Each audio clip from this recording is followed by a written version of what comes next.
Albert Einstein once said, everybody's a genius. But if you judge a fish by its ability to climb a tree, it will live its whole life believing that it is stupid.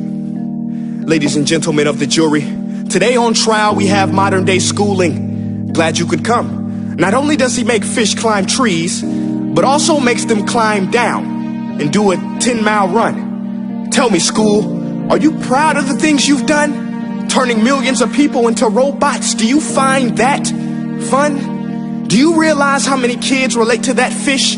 Swimming upstream in class, never finding their gifts, thinking they are stupid, believing they are useless? Well, the time has come, no more excuses. I call school to the stand and accuse him of killing creativity, individuality, and being intellectually abusive.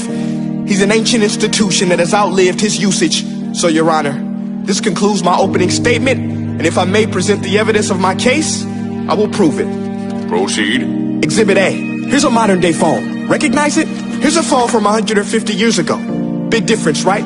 Stay with me. Here's a car from today, and here's a car from 150 years ago.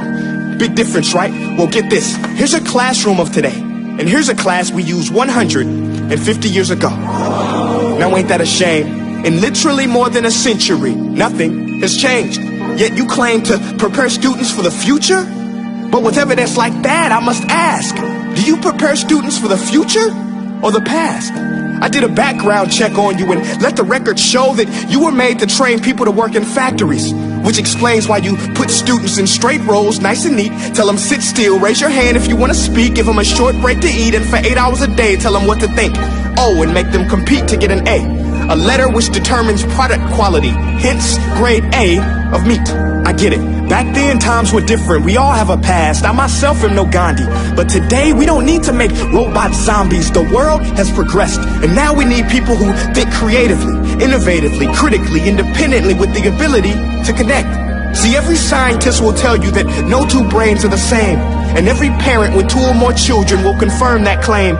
So please explain why you treat students like cookie cutter frames or snapback hats, giving them this one-size-fits-all crap. Watch your language. Sorry, Your Honor, but if a doctor prescribed the exact same medicine to all of his patients, the results will be tragic. So many people will get sick, yet when it comes to school, this is exactly what happens, this educational malpractice, where one teacher stands in front of 20 kids, each one having different strengths, different needs, different gifts, different dreams, and you teach the same thing the same way? That's horrific. Ladies and gentlemen, the defendant should not be acquitted. This may be one of the worst criminal offenses ever to be committed.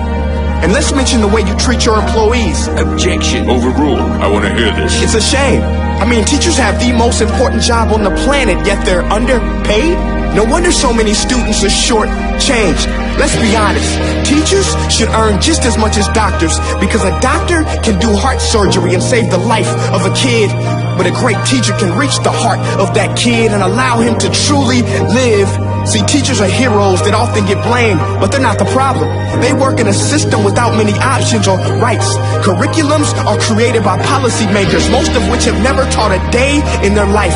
Just obsessed with standardized tests. They think bubbling in a multiple choice question will determine success. That's outlandish.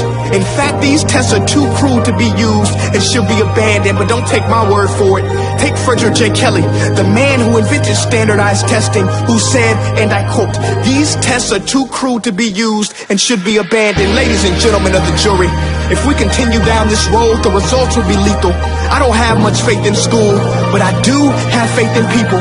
And if we can customize healthcare, cars, and Facebook pages, then it is our duty to do the same for education, to upgrade and change and do away with school spirit, because that's useless. Unless we're working to bring the spirit out of each and every student, that should be our task.